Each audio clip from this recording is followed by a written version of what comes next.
Jawa Timur 1986. Di desa itu tinggal seorang gadis cantik jelita bernama Susana yang sedang kasmaran dengan seorang pria tangguh bernama Surya. Mereka berdua menjalin hubungan kasih dan kabarnya akan segera menikah. Di keesokan harinya terlihat Susana berlari dengan raut wajah bahagia untuk menonton perlombaan gulat lumpur yang menjadi tradisi di desa itu. Dan ternyata Susana ingin menyaksikan kekasihnya itu di perlombaan. Sesampainya Susana di sana, dia melihat kekasihnya yang kewalahan karena menghadapi lawan yang tidak sepadan. Namun kehadiran Susana mampu memberi semangat pada kekasihnya itu. Seketika Surya pun kembali bangkit dan bisa mengalahkan lawannya. Pada akhirnya, Suryalah yang menjadi pemenang dan mendapatkan hadiah seekor domba yang nantinya Surya akan menjual domba itu dan uangnya akan dijadikan sebagai mas kawin untuk pernikahan mereka.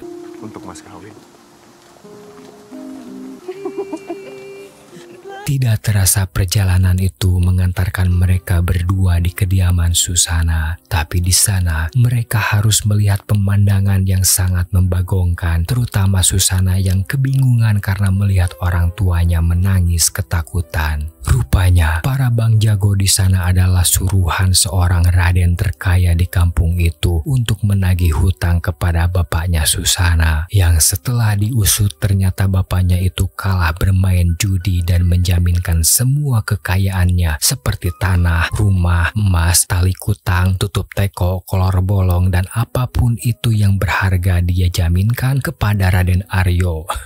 Beleguk. Perdebatan itu semakin panas ketika Surya mencampuri urusan keluarga Susana. Saat akan terjadi perkelahian, Susana memohon waktu kepada para Bang Jago untuk melunasi hutang bapaknya. Namun karena sempitnya waktu pelunasan dan para Bang Jago di sana enggan untuk pergi, akhirnya Surya rela menyerahkan seekor domba hadiah hasil pertarungannya itu sebagai bentuk komitmen dan jaminan untuk melunasi hutang keluarga Susana. Ambil saya ini. Anggap ini sebagai tiket baik. Lalu di keesokan hari, Susana dan keluarganya diundang oleh Raden Aryo di singgasananya. Mereka di sana dijamu bak tabu spesial. Namun undangan tersebut bukan untuk membahas masalah utang bapaknya Susana, melainkan Raden Aryo mempunyai maksud untuk meminang Susana menjadi istrinya agar mendapatkan keturunan. Yang karena selama pernikahannya dengan istri pertamanya bernama Minati, Raden Aryo belum juga dikaruniai seorang anak, dan pernyataan Raden Aryo itu membuat Susana juga Minati sangat terkejut. Susana menikah denganku, melahirkan penerusku. Singkat cerita, saat pernikahan mereka berlangsung dan kabar pernikahan Susana terdengar sampai ke telinga Surya, pemuda yang sangat cemburu berat itu datang dengan keadaan mabuk ke acara pernikahan Susana dan membuat keributan di sana. Surya yang dihadang para Bang Jago sempat berseteru hingga membuat layar wayang kulit di acara pernikahan itu terbakar. Jelas, kekacauan itu membuat sang Raden murka dan meminta anak buahnya menghajar Surya. Karena kalah banyak, akhirnya Surya pun tumbang dan dia dihukum cambuk oleh Raden Aryo.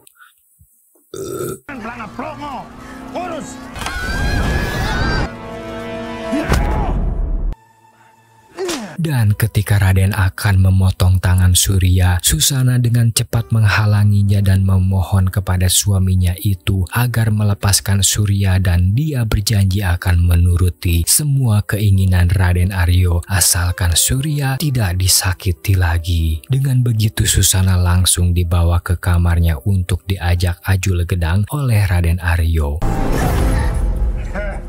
Lalu Minati yang terlalu sering melihat Raden tidur dengan Susana, hal itu malah membuatnya semakin cemburu. Tapi Raden Aryo berdalih bahwa hal itu ia lakukan karena semata untuk mendapatkan keturunan yang bisa menjadi penerusnya di kemudian hari. Kita sudah pernah bahas masalah ini. Kamu nggak bisa kasih aku keturunan. Berpindah di pagi hari yang cerah, Minati dengan hati gelapnya meminta Ratih pembantunya itu untuk mengambilkan sisir yang sering dipakai Susana. Sepertinya Minati akan melakukan hal di luar galaksi kepada Susana. Dan benar saja, Minati mendatangi dukun sakti bernama Ki Jaya untuk mengguna-gunai Susana, di mana Susana yang sedang tertidur pulas harus dikejutkan dengan puluhan ular di balik selimutnya. Dan teror Minati tidak sampai di situ. Saat Susana sedang meminum teh pun, dia kembali mendapatkan santet berupa gulungan rambut dari tenggorokannya.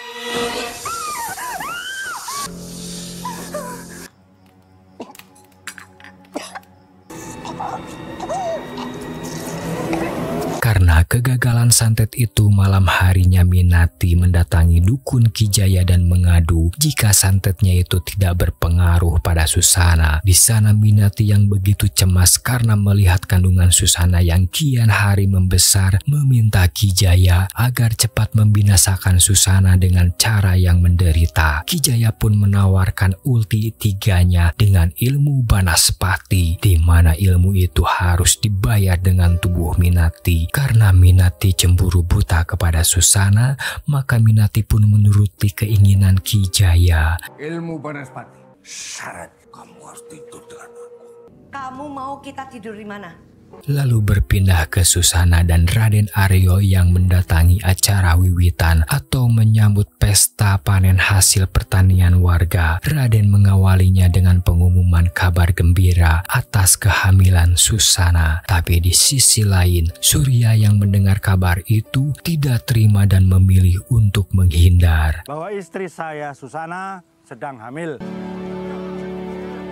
Lalu di keesokan harinya, Susana berbelanja ke pasar ditemani pelayannya Ratih. Saat di pasar, Susana melihat Surya yang sedang bekerja sebagai kuli panggul. Karena Surya juga melihat kehadiran Susana, Surya yang hatinya tersakiti lantas berpaling muka untuk menghindari Susana. Susana berusaha mengejar Surya, di mana saat mereka paamprok atau berpapasan, Surya mengutarakan kekecewaannya terhadap anak yang ada di dalam kandungan Susana. Namun Susana menegaskan atas apa yang dilakukannya hanya untuk menolong keluarganya, bukan karena dia mencintai Raden Aryo. Lantas di sana Susana meminta tolong kepada Surya dikarenakan Susana seringkali mendapatkan teror mengerikan yang terjadi selama ada di rumah itu. Susana yang merasakan dirinya itu terkena santet meminta bantuan kepada Surya untuk memecahkan masalah ini.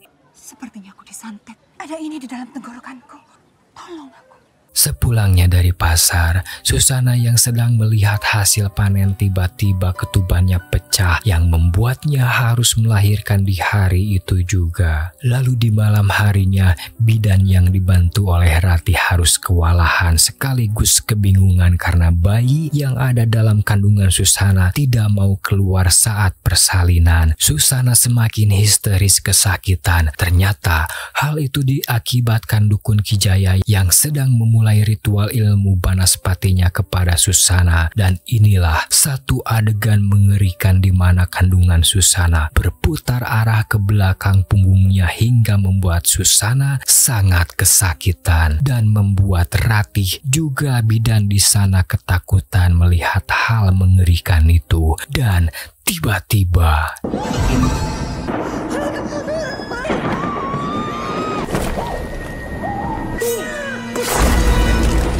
Susana bolong sehingga akhirnya Susana tewas dengan cara mengenaskan. Tapi syukurnya bayi perempuan yang dikandungnya itu bisa diselamatkan. Namun hal itu membuat Raden Aryo kecewa karena bayi yang dilahirkan Susana berjenis kelamin perempuan, sedangkan Raden Aryo menginginkan bayi laki-laki. Lalu Minati membantu Raden Aryo untuk menguburkan jasad Susana agar tidak ada orang yang tahu atas tragedi meninggalnya Susana. Anakku perempuan. Maksudku adalah anak laki-laki. Biar aku yang akan menguburkan dia. Di keesokan harinya, Surya mendatangi kediaman Raden Aryo untuk memberikan tasbih dan Al-Quran agar Susana bisa terjaga. Namun tidak sengaja, Surya bertemu Ratih di depan gerbang. Surya yang akan menitipkan Al-Quran itu harus dibuat kaget atas pernyataan Ratih bahwa Susana telah meninggal saat melahirkan karena disantet. Mendengar hal itu, Surya yang sangat marah lantas menanyakan makamnya Susana. Surya yang begitu terpukul atas kejadian ini, di hari itu juga dia langsung mendatangi makam Susana, yang ternyata Susana tidak dimakamkan secara layak. Surya semakin sakit hati ini mengeluarkan mayat kekasihnya itu sambil terseduh menangis dan memeluknya dan membawanya pergi ke dalam hutan yang entah kemana arah tujuannya. Setelah berlama-lama menggendong mayat Susana, Surya yang kelelahan tertidur sambil memeluk kekasihnya itu harus terbangun karena dikagetkan dengan suara aneh yang memanggilnya Surya. Karena Surya ketakutan, ia kembali memboyong mayat Susana itu dan berhenti di sebuah pohon besar. Rupanya suara itu masih tetap ada memanggil Surya. Kebingungan ini yang merubah ketakutan Surya menjadi keberanian. Dengan lantangnya, Surya berteriak menanyakan siapa yang telah mengikutinya itu. Lantas iblis itu menjawab jika dirinya adalah Samil sang maut. Iblis itu bertanya kepada Surya, mayat siapa yang dibawa Surya dan kenapa dia bisa mati? Surya menjelaskan tek-tek bengek atau panjang kali lebar kepada Samil yang tak terlihat itu. Dan sang iblis yang akhirnya mengetahui Susana tewas karena disantet dan pasti penuh dendam kesumat di dalam jiwanya, maka Samil menawarkan kepada Surya untuk menghidupkan Susana kembali. Awalnya Surya bingung dan ragu karena hal itu dianggap mustahil. Lalu Samil membuat perjanjian dengan Surya. Jika Susana berhasil hidup, maka Surya harus menyerahkan bayi kekasihnya itu kepada iblis Samil. Surya yang tidak tahu lagi harus berbuat apa, dia pun menyetujui permintaan Samil dan Surya diminta agar tidak membuka matanya sebelum iblis Samil menyuruhnya. Di tengah hujan deras disertai guguludugan bentar dordar gelap, tiba-tiba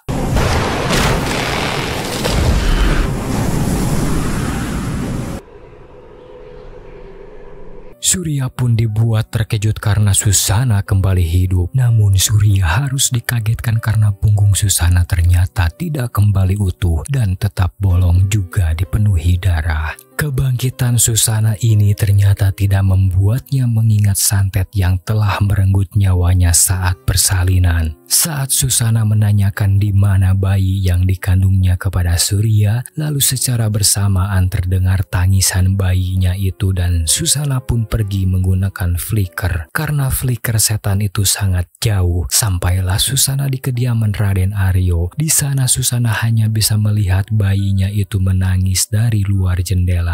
Di tengah kengerian ini ada humor kocak seorang Kang Bakso di mana Kang Bakso itu yang tidak sengaja melewati Susana. Dia malah berteriak ketakutan karena melihat perempuan dengan bolong di punggungnya. Kang Bakso yang ngabret bersama gerobaknya itu harus menjadi keisengan sundel bolong ini. Susana tidak membiarkan Kang Bakso itu pergi begitu saja. Saat Kang Bakso itu tercekal oleh Susana dengan polos karena rasa takut, Kang Bakso itu menjadi pura-pura buta. Lalu Susana meminta Kang Bakso itu untuk menyajikan 10 porsi bakso yang setelah disajikan hanya butuh waktu sekejap saja untuk sundel bolong itu melahapnya. Dan Susana malah meminta lagi 10 porsi. Hal itulah yang membuat Kang Bakso semakin ketakutan, di mana Kang Bakso yang akan menyajikan kembali harus dikagetkan karena baksonya itu malah berubah menjadi biji bola mata manusia. Kang Bakso yang histeris ketakutan meminta ampun kepada Susana, namun keisengannya itu hanya ingin menanyakan tentang jati dirinya dan apa yang telah menimpanya sehingga dia bisa menjadi seperti ini. Tukang bakso dengan gugupnya menjawab bahwa dia tidak tahu apa-apa dan bukan berasal dari kampungnya Susana. Karena semakin memuncaknya rasa takut Kang Bakso itu, lalu dia lari kocar-kacir bersama gerobaknya.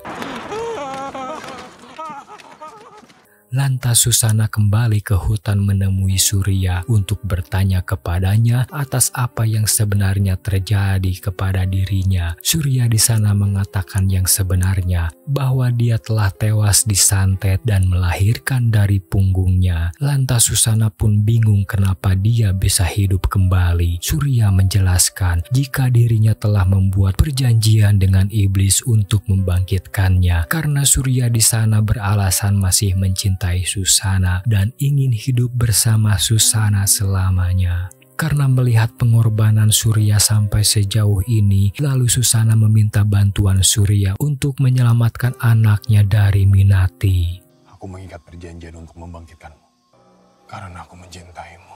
Di keesokan harinya, Surya menghampiri Ratih yang kebetulan ada di pasar dan dimintai bantuan oleh Surya. Lalu Surya membawa Ratih ke hutan untuk mempertemukannya dengan Susana. Betapa terkejutnya Ratih dengan pernyataan Surya itu, karena yang Ratih tahu jika Ndoronya itu sudah tewas mengenaskan. Saat Ratih tertinggal jarak dengan Surya, Ratih harus dikejutkan dengan tawa sundel bolong yang berada di atas pohon. Susana hampir saja menyakiti Ratih, tapi untungnya Surya segera mencegahnya dan meyakinkan Susana jika Ratih bisa membantu menyelamatkan bayinya. Ratih yang ketakutan itu masih tidak percaya atas apa yang dilihatnya. Ratih merengek meminta Surya agar tidak membawanya dalam urusan besar ini. Surya di sana tidak memaksa Ratih untuk membantunya, melainkan mereka hanya ingin mengetahui keadaan bayinya Susana. Ratih menjelaskan bahwa anak Ndoronya itu sehat dan baik-baik saja, namun Ratih khawatir kepada Minati yang akan menyakiti bayi itu. Karena pernah suatu hari Ratih memergoki Minati hampir menenggelamkan bayi Susana di bak mandi, tapi untungnya Ratih segera datang dan menggagalkan aksinya itu. Dan suatu saat Ratih pun pernah tidak sengaja mengetahui dukun Ki Jaya datang ke rumah Minati, namun Ratih tidak tahu apa tujuan dukun itu datang menemui Minati. Ternyata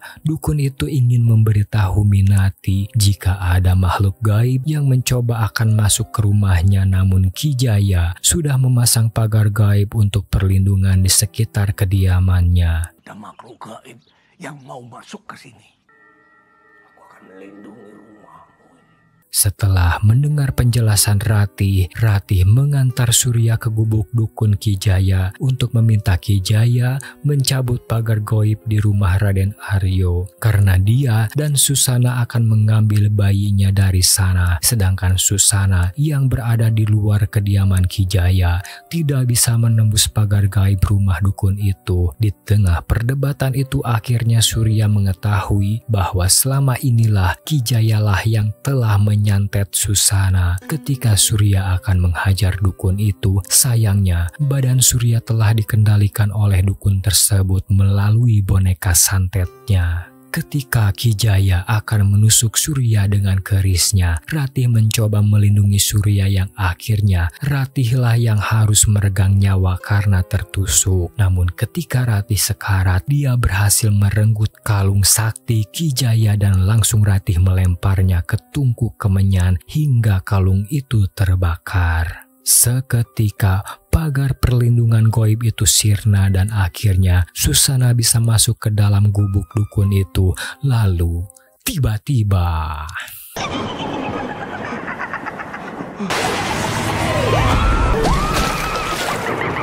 rupanya teror sundel bolong ini telah menyebar di pelosok desa dan para warga di sana lalu mengadukan hal itu kepada hansip kampung yang bernama Japra dan Rojali agar mereka segera menangkap sundel bolong itu. Tidak lama setelah perdebatan di sana, Rojali dan Japra membuat jebakan perangkap yang bisa menjerat dari atas. Setelah menunggu beberapa saat, akhirnya mereka bisa menangkap sundel bolong dengan perangkap yang mereka buat. Kemudian Japra dan Rojali mendekatinya, tapi mereka terheran-heran karena ternyata yang mereka tangkap adalah Susana, istrinya Raden Aryo. Karena dirasa salah tangkap, mereka pun membuka jebakan itu. Lantas Rojali berinisiatif memberitahu Raden Aryo tentang hal itu agar mendapatkan imbalan berupa pelunasan hutang mereka. Singkat cerita, Rojali sampai di rumah Raden Aryo, dan Raden Aryo yang baru saja pulang itu harus terkejut dengan pengakuan Rojali, dan Raden Aryo langsung mengikuti hansip itu untuk pembuktian. Lalu sampailah juragan itu di tempat Susana ditemukan. Namun sayangnya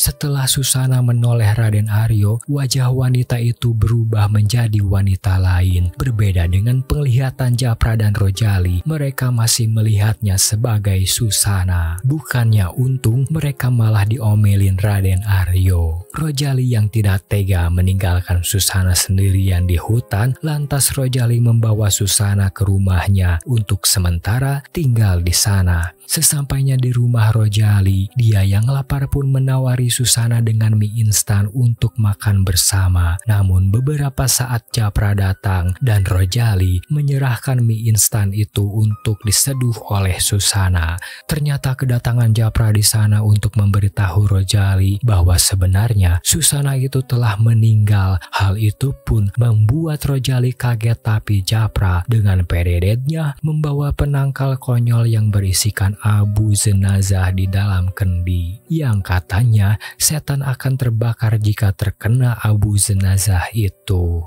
Lalu untuk pembuktian mereka masuk ke dalam rumah yang dimana mie instan tadi sudah Susana hidangkan dan siap untuk dimakan. Kemudian Japra menemani Susana melahap mie itu, sementara Rojali menyeduh abu jenazah di dapurnya dengan harapan Susana akan meminumnya. Karena dari awal karakter Rojali itu blow on, dengan polosnya dia malah menyeduh di 3 gelas. Japra yang geram dengan temannya yang blow on itu, mereka malah berdebat di sana. Karena Rojali merasa orangnya tidak enakan, lantas Rojali malah meminumnya terlebih dahulu. Karena selain blow on, karakter Rojali juga adalah seorang pelupa, dan ketika Rojali meminum air itu, seketika lidahnya kepahitan karena rasa abu jenazah itu yang tidak enak, dan menyemburkan air yang ada di mulutnya itu ke hidangan mie instan tadi. Seketika mie itu berubah jadi belatung, disertai Susana juga berubah menjadi sundel bolong. Lantas dengan rasa takutnya mereka, kedua hansip itu lari kocar-kacir kabur dari sana.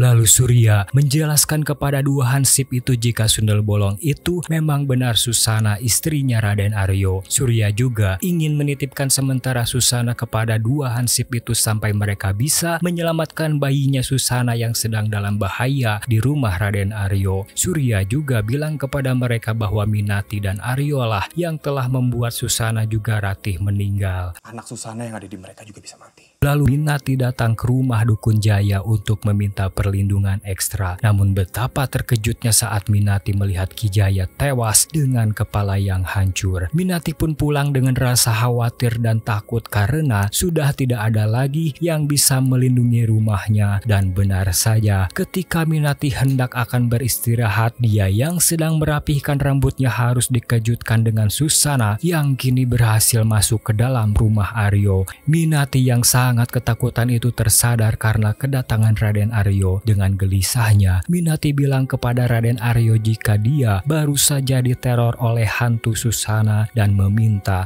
untuk segera dicarikan dukun sakti karena Raden Aryo tidak percaya dengan apa yang dikatakan Minati. Lalu Minati membawa Aryo untuk melihat kuburan Susana yang ternyata kuburannya itu sudah terbongkar. Minati yang ketakutan menduga jika Susana telah bangkit dari kubur. Di malam itu juga mereka langsung mendatangkan kembali dukun sakti bernama Ki Sabrang untuk melindungi rumahnya. Setelah Ki Sabrang itu menjampi-jampi di sekeliling rumah Raden Aryo, lalu dukun berambut putih itu memberikan sebuah pusaka cermin dan keris kecil kepada Minati untuk mencegah datangnya Susana. Di malam berikutnya akan dirayakan pesta syukuran hasil panen warga, dan di malam itulah Surya akan memulai aksinya untuk menerima menerobos masuk ke dalam rumah Raden Aryo. Di sini, Surya yang sudah bekerja sama dengan kedua hansip itu meminta mereka untuk membujuk para Bang Jago agar mau datang ke acara pesta itu. Dan rencana mereka pun berhasil. Lalu para Bang Jago yang sudah berada di lokasi pesta disambut oleh wanita yang ternyata wanita itu adalah suruhan Surya untuk membuat para Bang Jago di sana mabuk agar supaya nanti Surya lebih mudah lagi menerobos rumah Raden Aryo.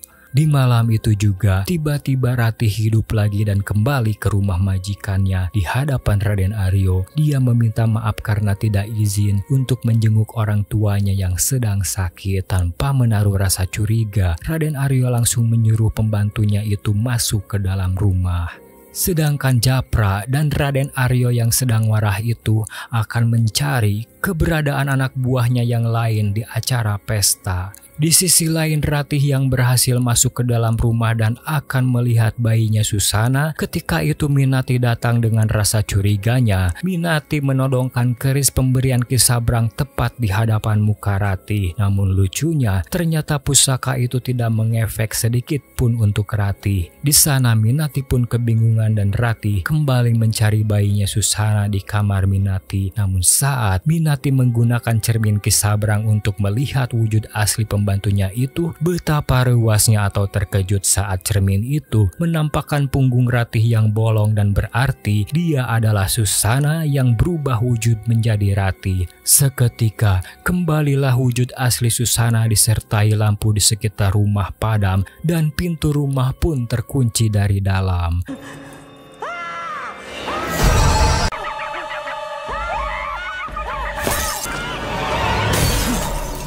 Satu anak buah Raden Aryo yang berjaga di luar terpaksa harus menerobos pintu rumah untuk menyelamatkan Minati.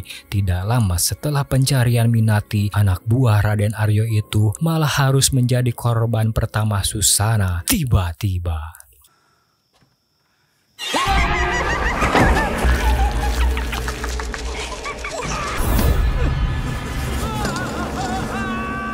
sementara Raden Aryo yang sudah kembali bersama anak buahnya dibuat keheranan karena lampu di rumahnya padam. Kemudian mereka segera masuk untuk mencari tahu apa yang terjadi. Ketika itu Raden Aryo langsung ke kamar Minati untuk melihat bayinya yang masih tetap aman. Di tempat lain juga Raden Aryo menemukan Minati yang sangat ketakutan di kamar mandi. Di saat yang sama Surya datang menerobos untuk menyelamatkan bayinya Susana. Namun kedatangan Surya dipergoki anak buah Raden Aryo. Terjadilah pergelutan dukdek di antara mereka. Surya pun berhasil mengalahkan mereka. Mereka pun meminta ampun kepada Surya, tapi ternyata itu cara mereka untuk mengelabui Surya, sehingga pada saat Surya lengah, mereka pun menangkapnya dan hampir membacoknya. Tapi beruntung Susana segera tiba dan menyelamatkan Surya. Tapi di sana Susana juga kewalahan karena si botak ternyata meniupkan seruling sakti pemberian dari Ki Sabrang. Namun Surya juga tidak tinggal diam, dengan cepat mendorong si botak sehingga Susana bangkit kembali dan menghabisi mereka satu persatu.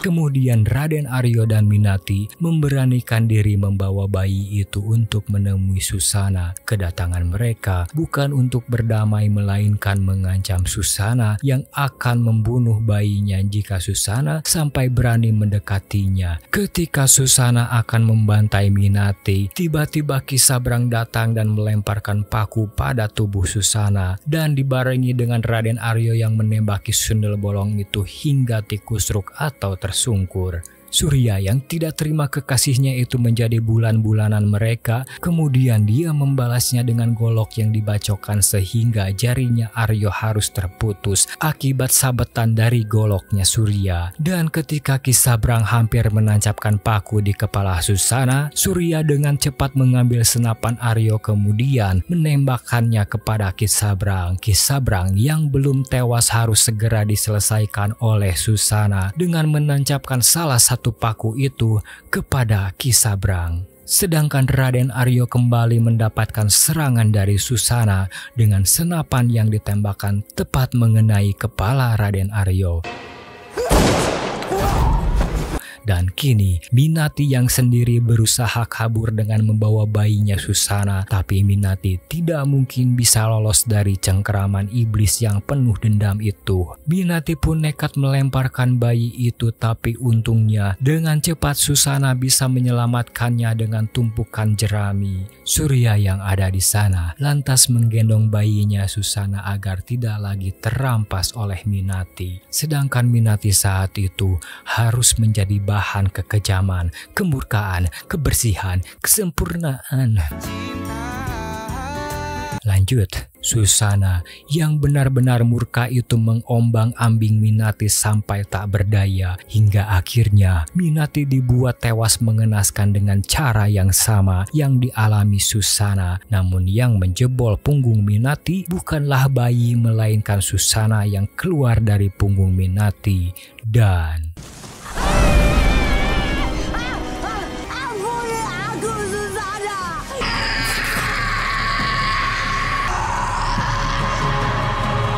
setelah semua usai, Susana meminta bayinya dari Surya dan dia bahagia bisa berkumpul kembali dengan Surya. Kemudian tanpa diduga, Susana ingin Surya mengakhiri hidup bayinya itu dengan golok yang dibawa Surya. Begitupun dengan Surya sendiri, diminta Susana untuk mengakhiri hidupnya dengan golok itu agar mereka bisa benar-benar berkumpul bersama. Surya pun dibuat bingung harus melakukan apa. Dia tidak ada pilihan lain, juga tidak mungkin tega mengambil nyawa bayi itu, sehingga sambil memeluk Susana, Surya terpaksa menancapkan paku Kisabrang tepat di atas kepala Susana. Dan akhirnya Susana pun harus benar-benar meninggal untuk kedua kalinya. Di akhir cerita, Surya kembali menguburkan jasad Susana secara layak, dan iblis Samil yang kembali mendatangi Surya harus dikelabui oleh rencana Surya yang menurut riset gua, ternyata selain Surya ingin bertemu Susana untuk terakhir kalinya, Surya juga memanfaatkan dendamnya Susana untuk membantai kerajaan Raden Aryo yang telah merenggut impiannya bersama Susana. Lalu di sana iblis Samil pun tidak bisa begitu saja mengambil bayi Susana karena perjanjian mereka secara tidak langsung telah batal oleh Susana yang kembali mati. Dan Surya juga ingin memberikan kesempatan hidup untuk bayinya Susana. Dia pun rela membesarkan bayi yang dilahirkan kekasihnya itu meski dia bukan anak kandungnya Surya. Tamat.